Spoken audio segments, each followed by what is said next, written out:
Bonjour à tous et bienvenue sur boursicoté.com pour cette nouvelle analyse technique du CAC 40 en point matinal avec une configuration qui semble se stabiliser aujourd'hui puisqu'après donc une tentative de dépassement ici de la zone des 6895 points, eh bien on s'inscrit en petite phase de consolidation aujourd'hui avec donc une tendance qui a été très forte et donc qui est en train de se stabiliser suite à des mauvaises nouvelles mais qui ne semblent pas en tout cas très graves, ce ne sont que des perspectives qui sont apparues du côté des États-Unis et donc après ici une forte hausse, et bien on se stabilise juste sous la zone des 6895 points. Au niveau des indicateurs techniques, et bien on avait déjà une petite hésitation sur les histogrammes du MACD lorsqu'on était venu chercher la zone des 6751 points. Malgré tout, cela n'a pas empêché les cours de continuer à monter.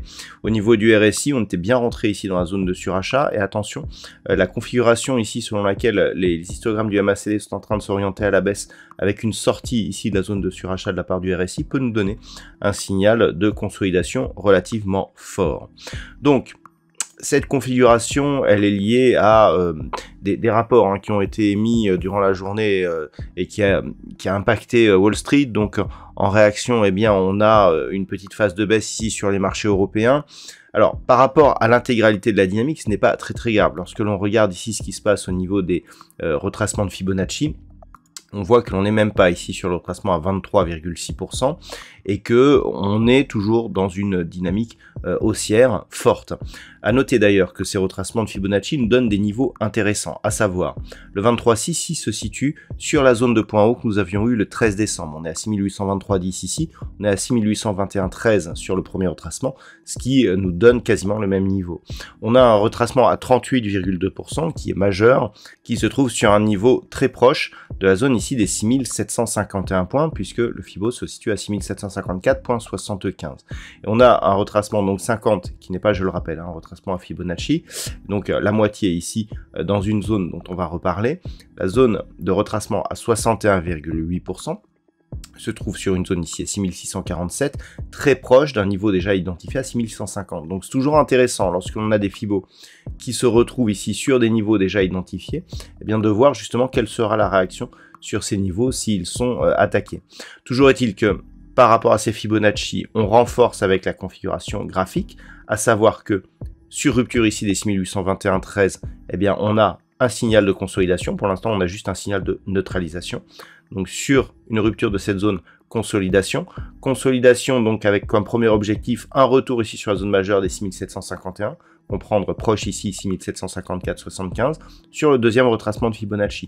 Tant que l'on est sur ce niveau, on n'affaiblit pas la dynamique, on la consolide. D'ailleurs, on a impulsion, consolidation, on peut ensuite repartir à la hausse.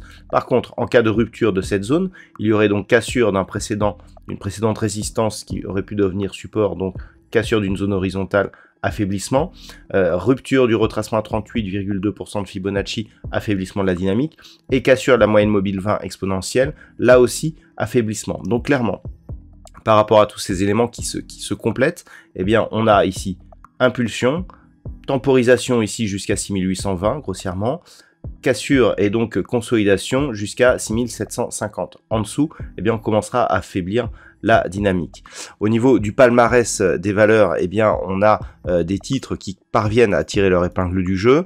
Pas de grosse hausse. Aujourd'hui, on a seulement 7 valeurs en hausse, parmi les plus fortes Carrefour, Thales, Sanofi, Danone ou Worldline. Au niveau des plus fortes baisses, alors, on a deux baisses plus marquées que les autres. Il s'agit d'Essilor-Luxottica à moins de 30 et Saint-Gobain à moins de 23. Derrière, nous avons Legrand, Airbus, BNP Paribas ou Kering.